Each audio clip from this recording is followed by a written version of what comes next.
Welcome to EMR Physics. I am Raju, 12th Physics, Unit 8. Dual nature of radiation and matter உள்ள important numerical problems உண்மையான solve பண்ணிட்டு வரோம். அந்த வரிசையில் இந்த வீடியோவில் book back problem number 11 எப்படி சால்வ் பண்ணுறது அப்படின்னு பார்க்க போகிறோம். This is a given problem. இந்த ப்ராப்ளத்தில் என்ன கொடுத்துருக்காங்கன்னா ஒரு UV லைட்னுடைய wavelength 1800 angstrom unit. இந்த UV light lithium surfaceல incident ஆகுது.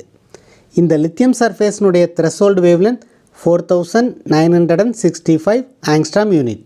இதை கொடுத்துட்டு என்ன கேட்டிருக்காங்கன்னா எமிட் ஆகக்கூடிய எலக்ட்ரானுடைய மேக்ஸிமம் எனர்ஜி எவ்வளவு அப்படின்னு கால்குலேட் பண்ண சொல்லியிருக்காங்க.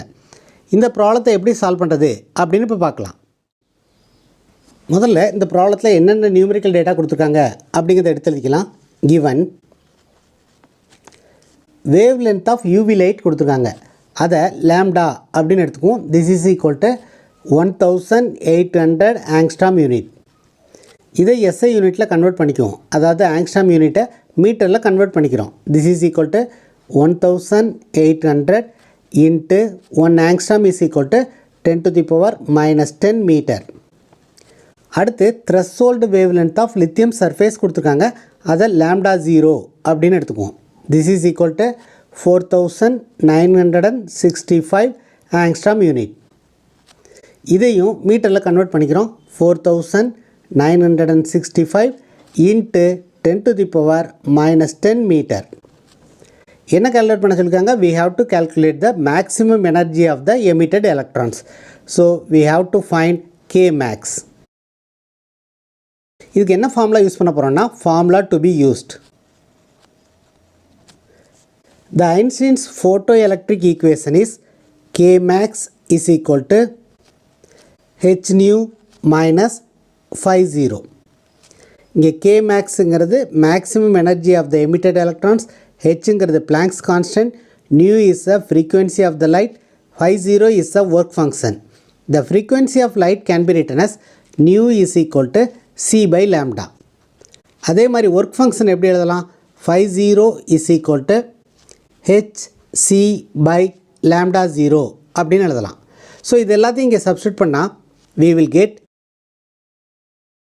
h nu க்கு பதிலா c by lambda, hc by lambda minus phi 0 க்கு பதிலா hc divided by lambda 0.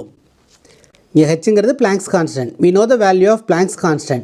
Planck's constant h is equal to 6.626 into 10 to the power minus 34 joule second. C is the velocity of light. Velocity of light C is equal to 3 into 10 to the power 8 meter per second. Lambda value, lambda 0 value இது எல்லாமே ப்ராப்ளத்தில் கொடுத்துருக்காங்க. So இந்த values எல்லாத்தையும் substitute பண்ணால் we will get K max is equal to, what is H?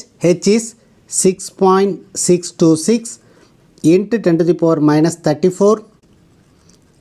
C is 3 into 10 to the power 8 divided by lambda is 1800 into 10 to the power minus 10 minus again h is 6.626 into 10 to the power minus 34 into c is 3 into 10 to the power 8 divided by lambda 0 is 4965 into 10 to the power minus 10. இந்த 10 to the power எல்லாத்தையும் simplify பண்ணோம்னா we will get 6.626 into 3 divided by 1800. இங்கே ஒரு 10 to the power minus 34 இருக்குது, இங்கே 10 to the power 8 இருக்குது, இங்கே 10 to the power minus 10 இருக்குது. இந்த 10 to the power minus 10 நியூமரேட்டருக்கு வரும்போது 10 to the power plus 10 ஆகும். So minus 34 plus 8 plus 10 is equal to 10 to the power minus 16. அதே மாதிரியே இங்கே 6.626 into 3 divided by 4965 into 10 to the power minus 16 அப்படின்னு வரும்.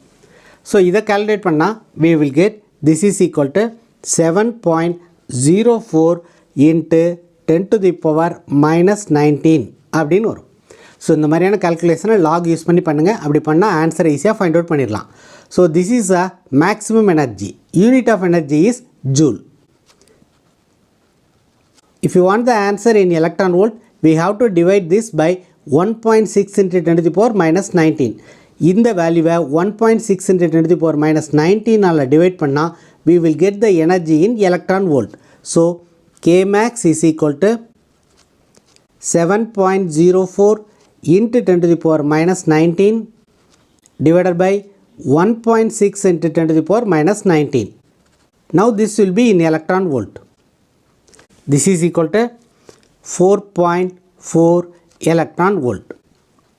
So this is the maximum kinetic energy of the emitted electrons.